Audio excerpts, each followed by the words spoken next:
All right, hey everybody, welcome to Inside Quest. If you're joining us, I'm guessing it's because you, my friend, are on a mission. You have a vision for your life, not as it is, but as it could be. And our goal is to help you gain the skills that you're going to need to cross that chasm and accomplish anything in your life, from the simple to the seemingly impossible. And the guests we're going to bring on are the people we really believe have the insights and the skills that you need to translate your ideas into concrete reality. And that transformation is what this show really is all about. So why do I believe in today's guest? If I had to sum it up, she is gritty, and I'm talking gritty as hell. Her life story is a mind-boggling tale of profound human transformation. She was formerly broke and surviving only with the help of public aid, but this single mother learned her way to success and went from being on public assistance to running a multi-million-dollar public company. She is now one of only 2 African-American female founders to have a company on Wall Street, and along the way, she has turned herself into an amazing media personality. She's been invited to speak by Oprah, Steve Harvey, and The Today Show to help inspire millions of people. She has toured all over the world. She was just telling me off camera how much of the world, and it's pretty crazy, sharing not only her unbelievable tale of mental transformation, but the tools that she used to make it happen. She is one of the most sought-after motivational speakers on the planet, and her global platform has reached and served nearly 30 million people worldwide. She's also a tireless philanthropist who has been recognized by everyone from the country of South Africa to the Lego Corporation for her humanitarian efforts. She is living proof that it doesn't matter where you start, it only matters where you want to go and the price you're willing to pay to get there. So please help me in welcoming the CEO of Motivating the Masses, the New York Times best-selling author with 7 books to her name, including No Matter What and Abundance Now, the woman Houston, Texas named a day after, Lisa Nichols. Nice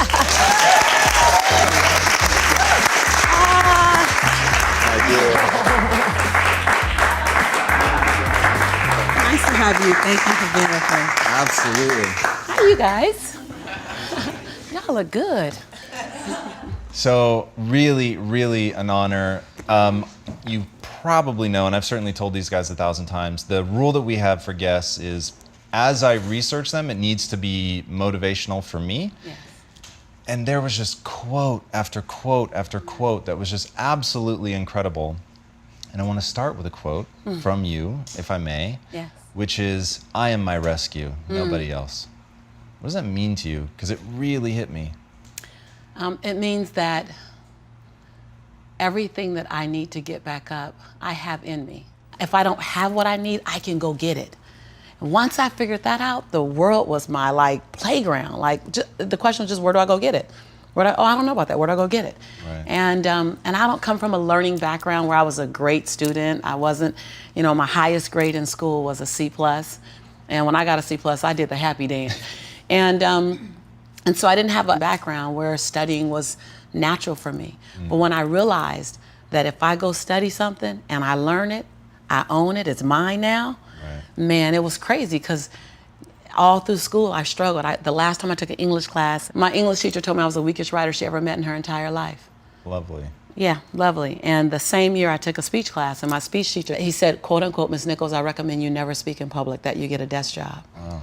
And so That's mean. yeah, it's just, it was demotivated people, sad people, hurt people hurt, sad people make other people sad. Bottom line, don't take it personal, hurt people hurt. That's really rad. I don't want to derail your story, because your story is amazing. We are going to finish that tale. But hurt people hurt, sad people are sad. That's they make other people sad. Sad people make other people sad, because people love company. Everywhere you are, you want company. And so without taking it personal, just see where people are. And so a part of that was I had to see who I was hanging around. And, miserable people want company, and I had to literally be willing to not only relocate my mind, but relocate my body so I can relocate my finances and relocate my possibility, relocate my son's future. I was very clear the future my son was gonna have if I didn't do something. And I was not subscribing to that, not on my watch. My son's father went to prison when he was 8 months old, and he's been in prison since my son was 8 months old. Whoa. My son turns 22 this year. My son is an African-American male child living in South Central Los Angeles when, at that time, he had a 66% chance rate of going to prison, not on my watch. So I was willing to be radical. See, most people want the convenience of transformation without the inconvenience Of required, busting ass, required for transformation. So my grandmother says, and I love to repeat this, your conviction, what you're passionate about, your conviction and your convenience don't live on the same block. They ain't even in the same zip code. So if you want to have a conviction for something, you have to sign up to be inconvenienced. We're trying to find convictions and passion and breakthrough on the inside of our box. Well, when you realize that the box doesn't even exist, like someone made up, oh, you're playing outside the box. So we all bought into, there's a box. Well, I don't even own a box.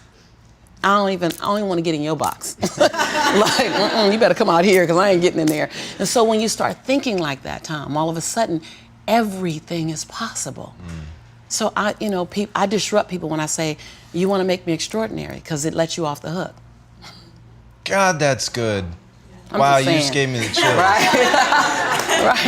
Right. Everywhere I go all around the world, you're like, oh my God, that's Jesus. extraordinary. Yeah, because it lets you off the hook. You get to play like, oh, well, if I had it like her. No. What if you do? What if you do? What if the God that we call God, the divine, whatever your faith is, what if there's no partial? It's not going to give me a hookup and not give you one. Not going to give me an opportunity and not give you one. I'm just going to go after it. If I die, I'm going to die on a treadmill, like Will Smith said. I'm going to be on the treadmill running. I'm just not going to stop because I believe all things are available to us. I'm just willing to go after them. Are you willing? And then that is so disruptive because then you got to make a decision. Because it's easier to live inside the parameters of, well, as a black woman, well, as born and raised in South Central, well, I'm dyslexic. I wrote 7 books. I'm dyslexic. I just tell good stories. I'm just not the one to edit the book, because then we all in trouble. I'm gonna put a period at the beginning of the sentence, right? And so just knowing, like, I'm not perfect. What I do really well is I manage my imperfection well. And so we're all waiting for perfect. It's an illusion that will never come to you, and it's an excuse to never show up and play. Your story is not meant to be your fortress. Your story is meant to be your fuel.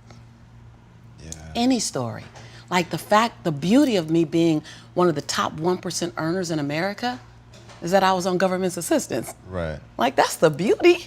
Like, come on, it wouldn't be a big deal if my family was rich. Like, whatever. Like, I'm supposed to do something. The beauty is that when you show the little engine that could story, like, I'm not gonna run fast, but I ain't gonna stop running. I might slow down and have to breathe and catch my breath, but I'm not stopping because I believe all things are available to all of us. And good people should do well, because when good people do well, good people just do more good in the world. All right. I need to stop and catch my breath. Amen. Because right, you thought this was about it. Right, amen, right. All right, so we're gonna really drive a point home because you just messed me up.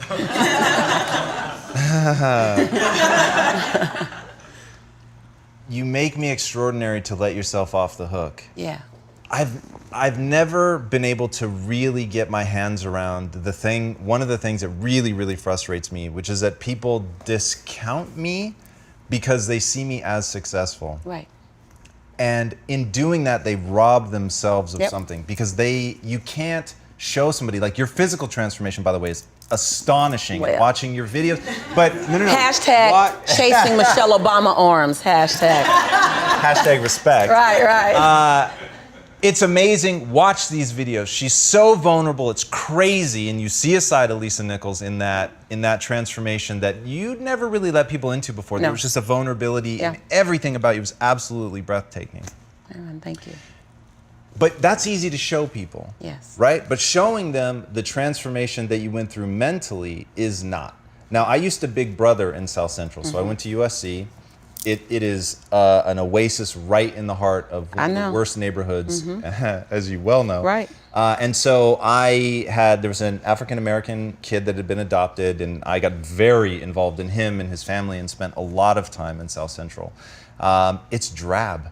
There's nothing that says this is your future other than this.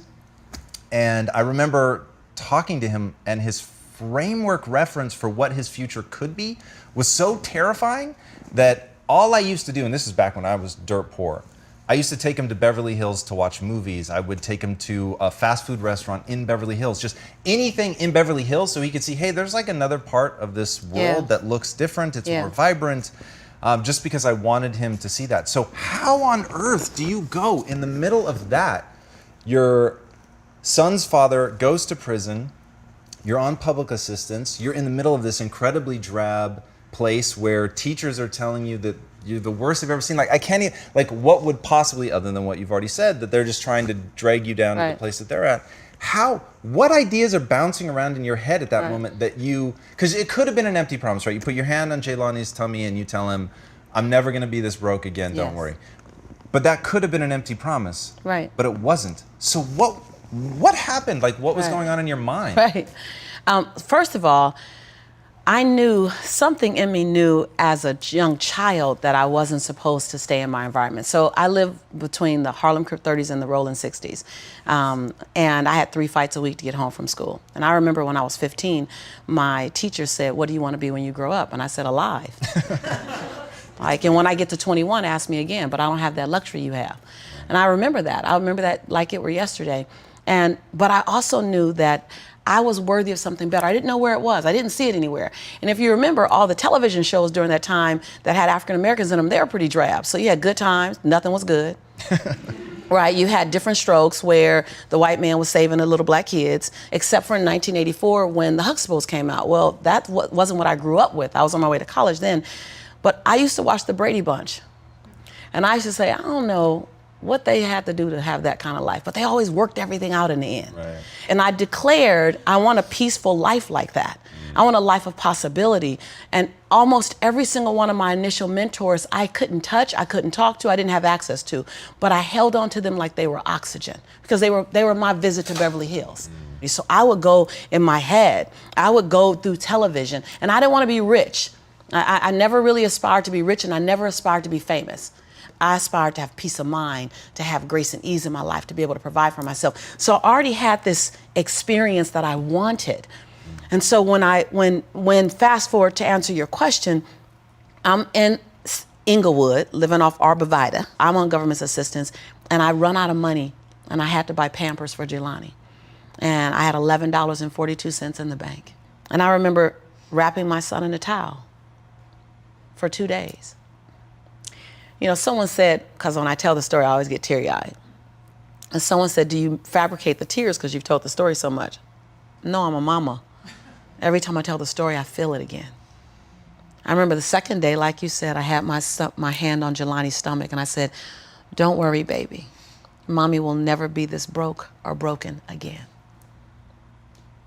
And that day, what shifted for me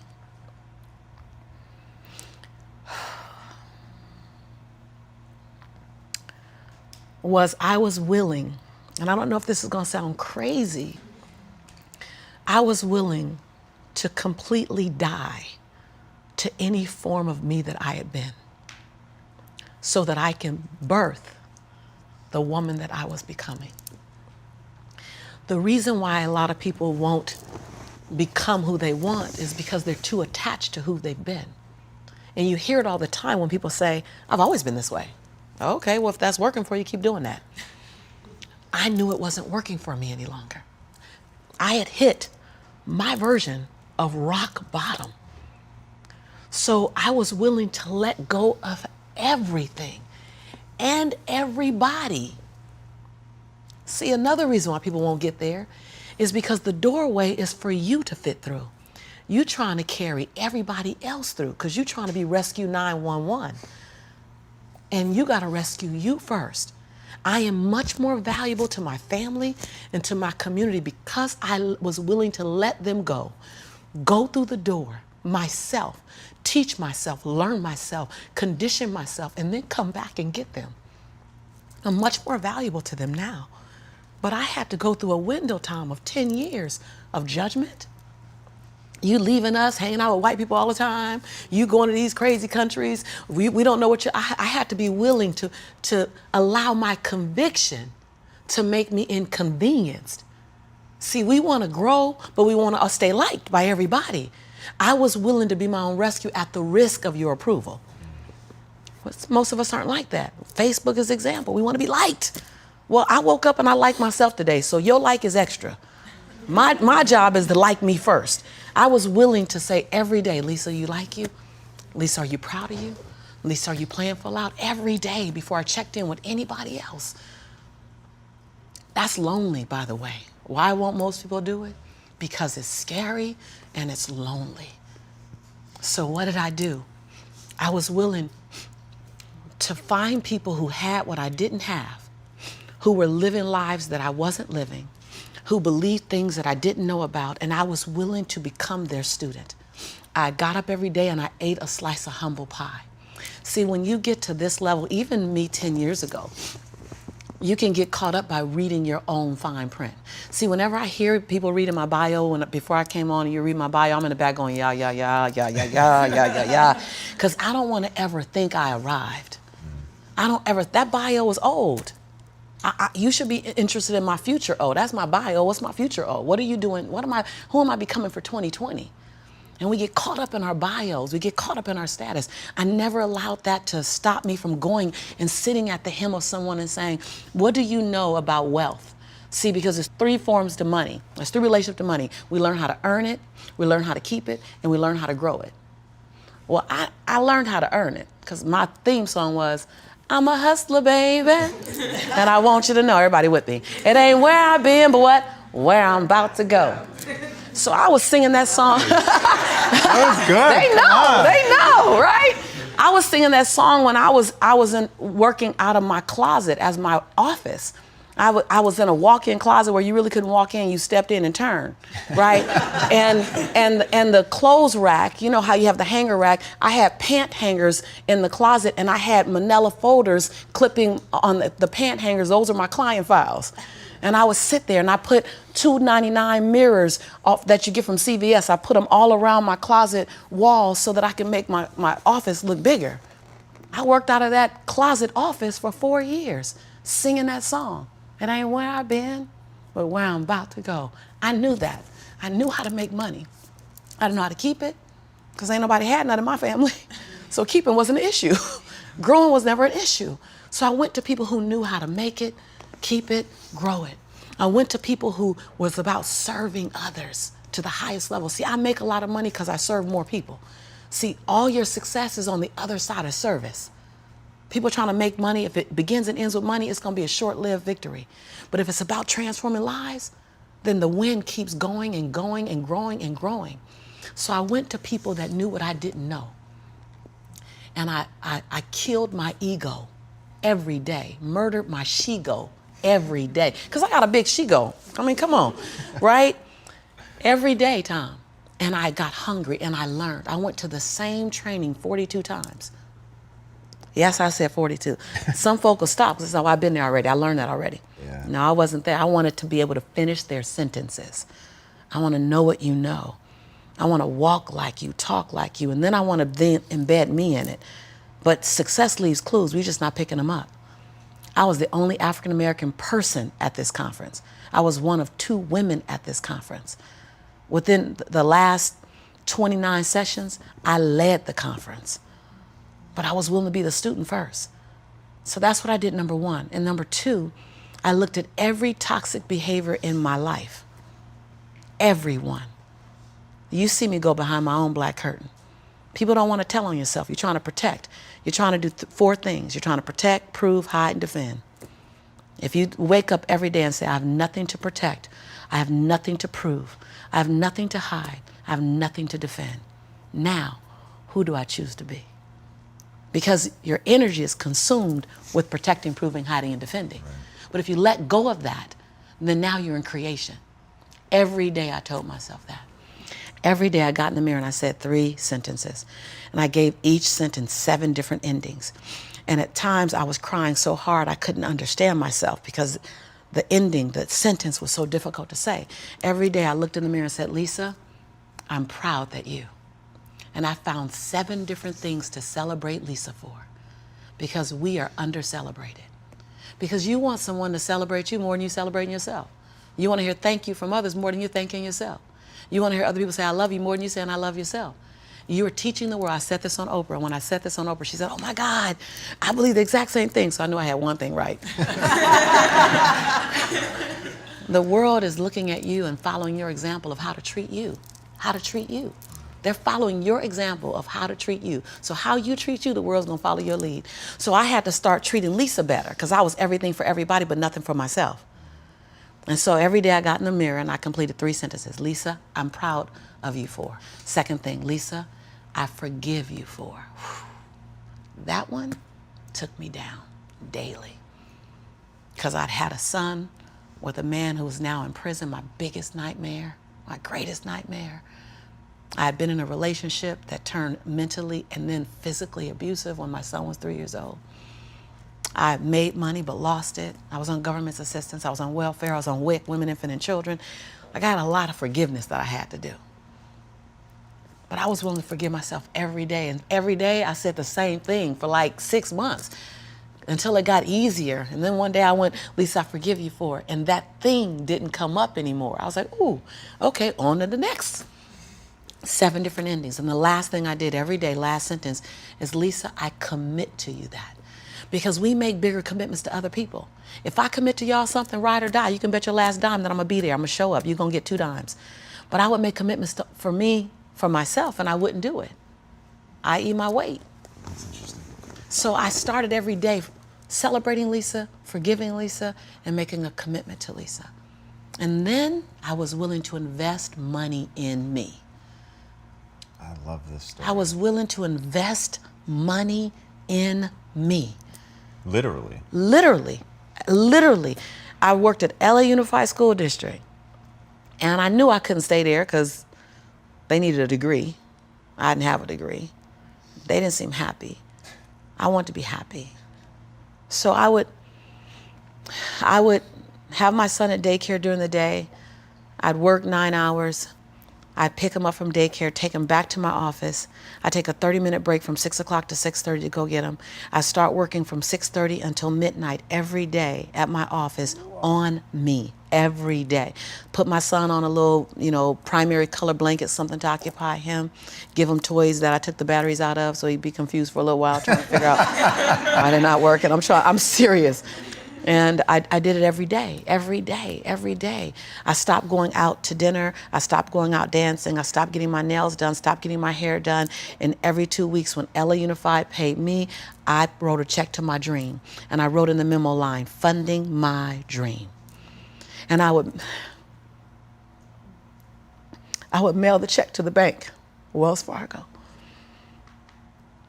And I mailed a check to myself every 2 weeks for 3.5 years. My family thought, that I was smoking on drugs. Like, she ain't going out. She eating beanies and weenies all week. We think she on drugs, but she's not getting any smaller, so maybe not. And I went to the bank after 3.5 years. This is the story you're talking about. I walked in the bank. I said, I'm just gonna check and see where that account is, because I wouldn't open the statements, because my mother used to say when I was growing up, girl, this money burn in my pocket. And I'm like, I think money hot, and it goes, thank you so much. And it goes away fast. So I'm not gonna open the statement because I don't wanna know how much money I have, because I didn't have a healthy relationship to money. I didn't even know a relationship with money. So while I'm at these trainings, they just kept saying save. So I'm like, okay, I'm gonna save. I didn't need the money that I was writing checks for, because it was the money I used on my nails and my hair. And then every check I wrote to myself, I made a challenge with myself that it had to be 5% more than the next check. Wow. Than the previous check. So I didn't really know how to calculate the 5%. So I'm like, well, I'll just add $30. I'll just add $60. I really didn't know anything about it. Then I went out and got a second job. And I started working in the evenings, less on my business and more out on jobs, so I can write a bigger check. So I learned how to live on $31,000. That's all I was living on, $31,000. We can make it, we got it. I sold my Altima I had at the time. I bought an old Ford Explorer. I just skinnied down. I moved out of my 3-bedroom house. I moved in with a roommate. She smoked even. And I was like, okay, I'm gonna put towels under the base of the door. Y'all, you gotta be inconvenienced. I put towels on the base of the door so the smoke wouldn't come in the room with me and my son. We slept side by side in the same bed. Went from a 3-bedroom, 3-bathroom house, 2-story, to a roommate, because I was willing to write a check to fund my dream. And I kept writing, funding my dream, funding my dream, funding my dream. And I walked into Wells Fargo 3.5 years later, and I gave her my name. I said, hi, my name is Lisa Nichols. And she's like, you the funding my dream lady. I was like, yeah. So all these tellers came running around. The manager came around because I guess everybody had processed a check or two. Right. And they were like, we all been wondering, like everybody wants to know, what's the dream you funded? And I was like, I don't know, but it's gonna cost some money. Think I got a little money now to fund the dream. And so I said, I just came to get my balance and to see where it is because I haven't opened any of the statements. They were like, what? I said, no, I haven't opened any of the statements because money burns my mama's pocket, so it might burn my pocket, so I don't want to spend it. So she wrote the balance down. You know how they write the balance down, and she turned it and passed it to me, and I looked at it, and I said, no, ma'am, my name is Lisa Nichols. This is my social security number. I don't even want that money because y'all gonna want it back and I don't want to get in trouble. So can you just give me my account? You know, because I didn't know anyone in my family that had $5,000 in their account, $10,000 in the account. So when you write down that I have $62,500 in my account, that's not mine. And so they all teared up, like everybody started crying. They're like, no, it's yours.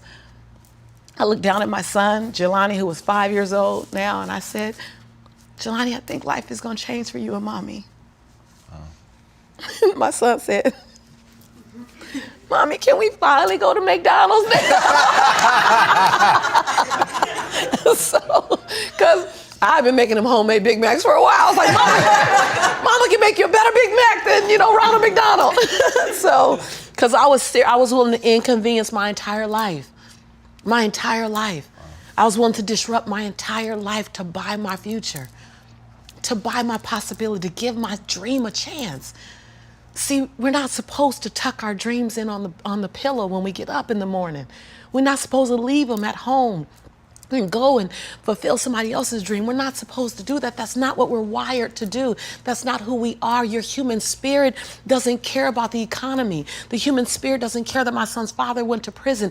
The human spirit doesn't care what's happened to your family. The human spirit doesn't care about the past. You may have been molested, or your family may have been broke, or you may have been betrayed, or you may have a divorce. Your human spirit doesn't care about any of that. Your human spirit simply says, what's our command for tomorrow?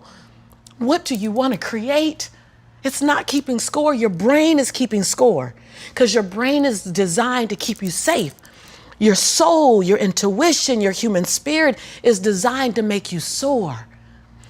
And when you get to the edge of that stage, I want to get up right now. Can I get up right now? Whatever you want. Okay. Think I'm going to tell Lisa Nichols no? Come on now. When you get to the edge, your brain will always tell you to step back. It's always going to tell you to step back because you can fall. Always. It's going to tell you to step back because before you fell, the last time you did this, you saw someone else fail. You could hurt. You could be off work. It's going to tell you. It's designed to keep you safe. So you have to be willing to play between your brain and your soul. And on some days, you got to just listen to your soul. And you got to say, I'm going to leap. I'm going to get to the edge. Most people are at the edge, and you're standing at the edge, and you're watching everyone else fly. That's Pimp My Ride, Watch My Crib, all this stuff. Watching people's lives on Facebook. You're at the edge, watching someone else live, wondering what it's going to be like when you jump without ever jumping. And I'm just here to tell you, jump. Because only three things can happen. You're either going to jump and fly, or you're going to jump and fall on something soft. Or you're going to fall down hard. Either way, you're going to get back up. You already know you got what it takes to get back up. Your greatest fear is not that you will fall. Your greatest fear is that you will live a full life and never fly. That you never leaped. You're not afraid of dying. You're afraid of dying before the world sees who you really are. Before they really get your fingerprint. Before they really feel your breath. Before they really get your contribution. Before they really feel you. That's what you don't want to happen. You don't want to leave this place without us knowing you were here. All I'm doing is giving my dream a chance. And I'm not extraordinary. You don't get off the hook. You don't get to be let off the hook. I'm an ordinary woman who chooses every day to make one more extraordinary decision. Yeah, you're a grinder. Yeah, right? Like fucking...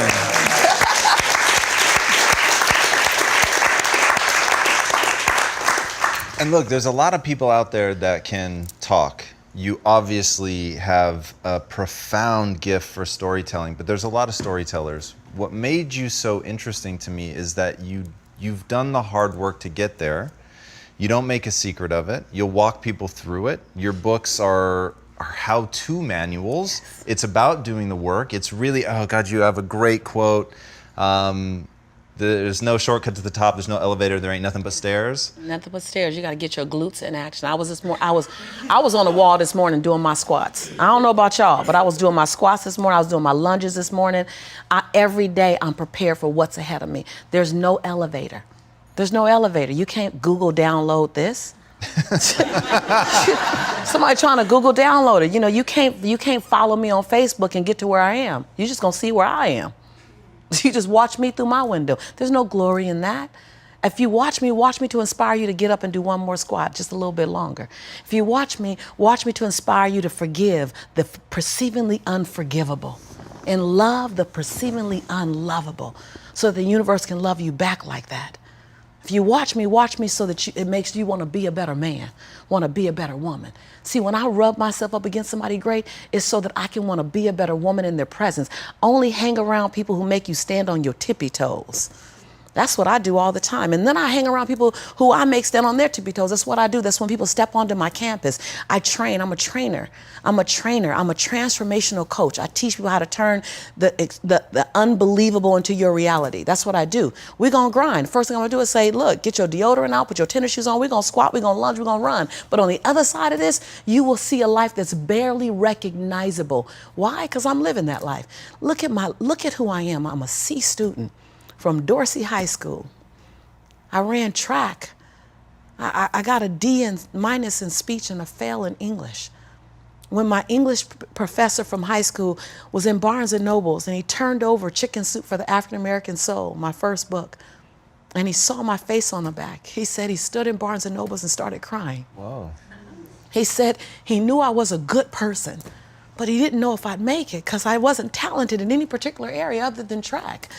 I wasn't talented academic-wise. It didn't fire off fast for me. I learned later that it was because I was dyslexic and I had all these other learning styles. It makes me more unique, you know, but in school it didn't show up that way. And so I'm clear that I didn't get a hookup. And I'm clear because of that, this is available to everybody. So I'm passionate about inviting people onto my campus. Come on, get in my live room, get in my online trainings, deep dive in the book. The book is like a 3-day training by itself. My latest book, Abundance Now, I put everything in that. That's what my legacy will be. It will free more people than any other body of work that I've ever done, other than the Abundant Life live program that I do, because I'm all about touching people and letting them see, touch me, let me touch you, so you can see there's zero distance between us. And I believe the universe says, God says, when there's zero distance between you and it is yours.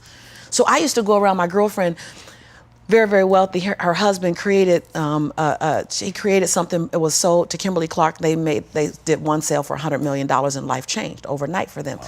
So I would often go to their house in La Jolla, California, and I just rub all their stuff. No, really, I've been rubbing my friend's stuff for like years. I rub all their stuff. And because I believe that zero distance between you and it means it's available to you. So surround yourself in the things that stretch you. And I'm not even into the material things, though I want to live a great life. Like, I'm not into cars, but if I got to be on the road, I want to be on the road in something absolutely amazing. You know, I'm not into materialistic things, but I wanted to have that kind of indicator that my life is right, I'm doing the right things, as well as in less than 30 days, I take 8 of my family members to Oahu for a vacation, and all they got to do is pack right, just pack right. I'll take care of everything else. My grandmother, who's 87, my mother, my father, my son, my nephew, just a ton of people. That, to me, money just buys better memories. Money just buys better memories. It's not about the money. But listen, if I got to have a problem, I want to arrive at my problem in a better car. Right.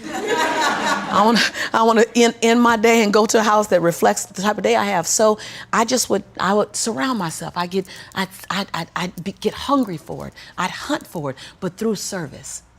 And I would be remiss if I didn't say this. I was willing to love some people from a distance. I was willing to love some people from a distance. Because they were holding you back. I wouldn't even say they. We use the phrase they were holding me back as if they got a slingshot around my neck. But I look up half the time and I'm holding on to them, trying to use them as my excuse. I'm just saying. Right. I don't know if it steps on y'all toes. If it does, sit Indian style. I'm not stopping. I because I could use my son. Well, I don't want to leave my son. I can use my family. They're not holding on to me. I'm holding on to them. I'm using them as an excuse to not play full out because I'm afraid if I go to the edge, I might fall. No. My son, when he was 8 years old, he said, Mommy, when you go to the faraway places that I can't go to, that I can't call you at, I get really sad. Please don't go. I could have stopped then when he was 8. But instead, I took him out of a public school, put him in a private school, went to the principal of the private school and said, I'd like to enroll my son, but let me tell you what we're going to do here. When I leave and I go away real far where he can't call me, we're going to distance learn him together. And you're going to send him away with a packet of homework, and I'm going to FedEx that homework back to you. She says, Ms. Nichols, we don't have such a program. I said, oh, I'm happy to help you co-create it. And so when I went to Kenya, my son went to Kenya with me for a month. And we did all of his homework. His homework was like everybody's project. And we FedExed it back home. We went to Swahili. He went to Swahili with me. When I went to Australia, he went to Australia with me. And we FedExed his homework. I was willing to be inconvenienced for my conviction. Like, if you go where you've never gone, do what you've never done, and say what you've never said, you'll become the woman and the man you've always known yourself to be. You're trying to be someone new doing the same thing you've done, or at least going to the edge. And because most people live in the center, Tom, when you're on the edge, you feel the breeze on your cheek and you think you did something. I mean, come on, you're at the edge of the box. No, I want to be out of the box. There's no box. Like, I came here to disrupt everyone watching me, to make sleeping and complacency difficult, to make you mildly to moderately to significantly uncomfortable in any form of mediocrity. I don't come to keep you comfortable. I don't come to rah-rah you. I don't come to kumbaya motivate. I come to disrupt your norm so that your abnormal can come out, so that your original can come out, your uncharted turf can come out. I come to disrupt any form of normal. And I do it with the freedom of being liked or not liked. Like, I love everyone here to like me. I love everyone here to like me. But my freedom is, if you don't like me, it ain't even my business. My grandmother says, other people's perception of you ain't none of your business. It's your job to do the best you possible. And in doing you, you inspire us, because we're all trying to do each other. If you want me to give you Oprah, I will always undoubtedly fail you. But whenever you're interested, I do a damn good Lisa Nichols. I got her on lock. That if you can master you and your contribution to the planet, your unique fingerprint, your individual breath, your DNA, you're an unrepeatable miracle. You are an unrepeatable miracle. Give me some of you. Give me your uniqueness. I'm just here to disrupt everybody's norm and give them my uniqueness, and hopefully inspire millions to do the same. And you may not always be able to monetize your passion. It's not always about monetizing your passion. Let your investor, AKA your job, I like to call it your investor, let your investor help you do your dream. By simply stabilizing your household, letting your lights stay on, because you can't be creative when the lights are out. Believe me, I've tried. Keeping food in your refrigerator. So your passion is not always for profit. Your passion is not always something you monetize. Your investor takes care of your needs, and then you go do your passion. Yeah, it's interesting because we all have an opportunity to create who we are, to be something that's truly unique in our own, and so few people are actively trying to do that. So walk me through, because what makes you special is you go way beyond just the motivation. What are you teaching Jelani about, like, what are the actual words or tools that you're giving him to be himself? Jelani is now, he'll be 22 this year, 6'2", 210 pounds. So what I teach my son is to do him, not me. What I teach my son is he's going to find his best lessons in his biggest mistakes. So don't be afraid of mistakes. Don't you think most people don't know who they are? Like, if you really, especially young, how do you help him find, or how do you help anybody find that, define it, create it? Yeah. So you're going into transformation now. And I love transformation more than I love motivation, because it's a game changer. So I do a series of exercises constantly. It's like doing ab work. You want great abs, you can't do sit-ups one time and get it. You got to go back again and again and again and again. That's the same for self-development. You gotta live in it. It's not a one-time shot. So when someone tells me, "Oh, I did your workshop already," I say, "Oh, you think you got it all?" Like I did the same workshop 42 times, right? And still can go back and get something new. So one, I teach people, how do you get connected with you? You haven't met you yet. How do you meet you? And so there's a series of exercises that I have them do. One exercise, I'll give you one exercise, and someone's gonna go home today and do this, and it's a game changer. And it's not even pretty. So this ain't rah-rah, because first of all, as a transformational coach, very different than a motivational speaker, inspirational speaker, and informational speaker. Those people are there to incite you, excite you. A transformational coach is designed to go to the dark place with you, hold your hand, and coach you out into a brighter light. That's why it's the road less traveled. So one exercise that I have them do, and you'll notice just in this exercise, you'll see how I help get them there. So this exercise is called Expose the Lies. And I have you get about 16 blank sheets of paper. You may not fill them all up, but if you're playing big in the world like you are, you might fill them all up. And I have you write down every lie you tell yourself. And I have you talk about just the lies around money first. You might fill up 2-3 pages, just the lies around money. And you can't think about it and then not write it, because if you think about it, it's a lie, because the exercises expose the lies. So think of the lie you tell yourself. So I'll never have enough money. Money is hard to earn. I have to work hard to earn good money. Like, that's a lie. Like, really it is. Some of y'all know that. You can make money while you sleep if you set it up right, right? So all the lies about money that you've told yourself. Then I have you tell yourself all the lies you've told yourself about who you are as a person. Like, I used to say I'm stupid, because I used to hear all the time that I was, you almost qualified for the little bus. You know, I used to hear all kind of stuff, and I began to believe it. I used to tell people I'm a slow learner. Hold on, slow down. I believed it. So I would write all the lies you tell yourself about who you are. Next set of lies, which is why you have 16 sheets of paper. And each mindset, each category can take you 2-3 sheets of paper. All the lies you tell yourself about relationships. Romantic, family, friends, all the lies. My family will never understand me. That was one of my lies. They'll never really get me. I'll never have a long-lasting relationship with a man. And then all the lies that you tell yourself around your health and fitness. Then all the lies you tell yourself around your spirituality. Can I tell you, it's going to be ugly. People normally like, I don't want to do this. They stop. Well, it ain't going to feel good if you stop before we get to the finish line.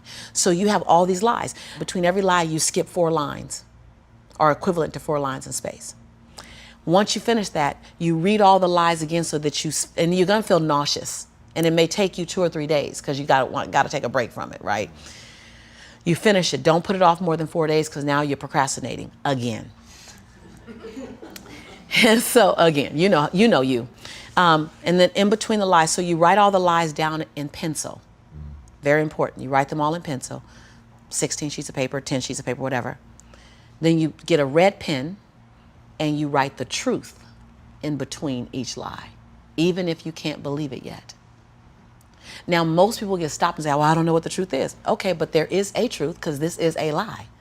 And every lie has a truth, even if you can't believe it yet. So now you write the truth down. You're going to cry. You're going to cry on the lies. You're going to cry on the truth, because it's going to be exposed to you, the truth that you knew, but you forgot you knew it. So you're living like you don't know your truth. Then, after you've done that, and the truth is written between every lie, lies in pencil, truth is in red ink, you read for 2 days, the lie, the truth, the lie, the truth, the lie, the truth, the lie, the truth, 2 days, at least 4 times each day. Because now you're training your brain, neuro-linguistic programming, so the next time the lie comes up, your brain is going to naturally default to the truth that you wrote in red ink, because you gave your brain 2 things versus just having this lie. Because when people say you're stupid, the only thing you counter that with is, I'm not stupid. Right. That's not positive, right? And so now your brain is going lie, truth, lie, truth, lie, truth, lie, truth. Then after the second day of reading the lie, the truth, get an eraser. And what you're going to do? Erase the lie. And now you're just left with the truth. So when you ask, how do I get people there? I do things like that. So I always tell people, watch my life and you'll be entertained. Step in and learn how to manage your life and you'll be transformed. Step onto my canvas.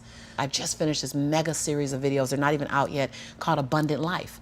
And I did them after the book, Abundance Now, because people kept saying, how do I get the stuff that you say in the book? And I go, so I did 14 videos in my home.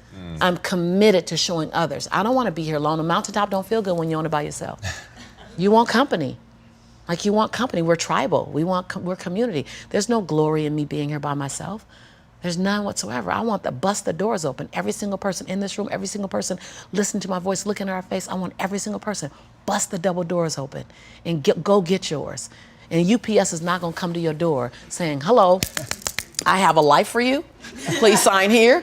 You got to go out. They're not coming? Right, they're not coming. They're not coming. You got to go out the door, put on your best running shoes, get your back strong, and go after it and run after it like you're late for work. Like, we'll run if we're late for work, run for someone else's dream harder than we'll run for ours. Yeah, I love what you were saying about, man, you want people to cheer for you more than you cheer for yourself, love you more than you love yourself. Absolutely. Which is actually really odd. It's really odd to expect somebody to be more impressed with you than you are with yourself. To treat you really better yeah. than you treat yourself. And then I just got to go here. I got a pass. I can go here. Ladies, we really do it. Men do it as well, but ladies, we're extroverted doing it. We dump on our men and put the responsibility on you of our beauty, of our love, of our self-worth. And men manage it differently. You manage it in possessions and in money and in bank account and in status. That's where you go for that. Traditionally, there's always exceptions to the rules, traditionally. But as women, we emote and make you have to be our self-esteem, which is so incredibly unfair. We ask questions we don't want to hear the answer to. We ask questions that you only have one answer you can give us. You really don't have freedom in that answer. There's one answer I need right now to make me feel good, and I need you to give it to me. That's so incredibly unfair. And we say, we even have the old adage, oh, I'm just in marriage, I want a man to complete me. That's a big job. You a lot of woman to complete. Come on. You know where you come from and your issues. That's not the truth. It's my job. And I love the dance between relationship, where there's woman, woman, man, man, man, woman. I love the dance between love and relationship. But it's not anyone's job to complete you. It's my job to complete me, and then it's your opportunity to compliment my completeness. Just saying.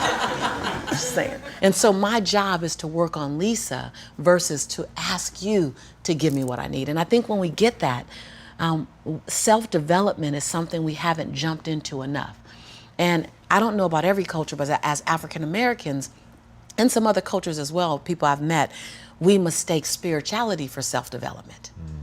And we think spiritual awareness is self-development. Spiritual awareness is spiritual awareness. And it's understanding the divine and the higher power and the God, whatever you call it, and having some place to release to. That's not self-development. Self-development is doing that daggone work I just talked about, exposing the lies that are in your head that's running you, the chatter, the negative Nancy in your head, you know, managing it and exposing it. That's our work, and no one shows us how to do that work.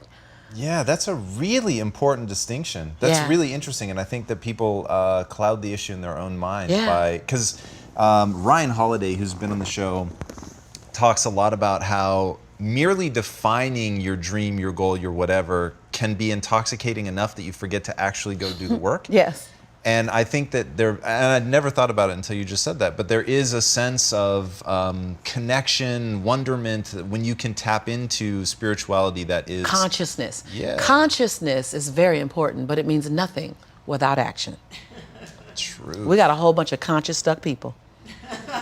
They conscious, they know it all. They know all the awareness, they know affirmations, but Joan Baez says that action is the antidote for despair.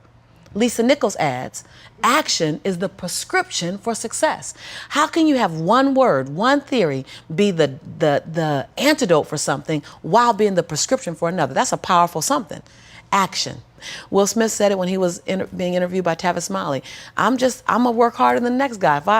If I'm on a treadmill, I'm gonna die on a treadmill. Like, I get it. I was in South Africa, and this gentleman was translating in Swahili from another gentleman, and the gentleman asked me, was I going to go to the party that night?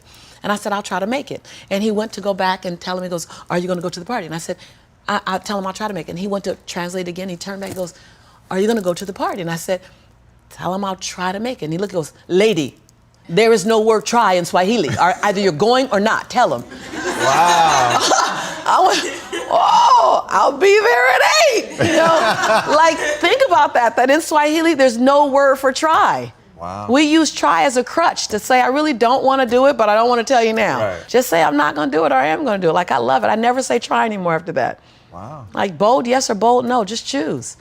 Because no one wants to live in uncertainty and ambiguity. And we live a life of ambiguity. I don't know what I want to be. I don't know what I'm going to do. Because you never have to move in ambiguity. Instead, just say, I'm afraid to leap. Help me leap. Help me leap. Help me get the courage to leap. Because I don't want to live a life on the edge. Just say that.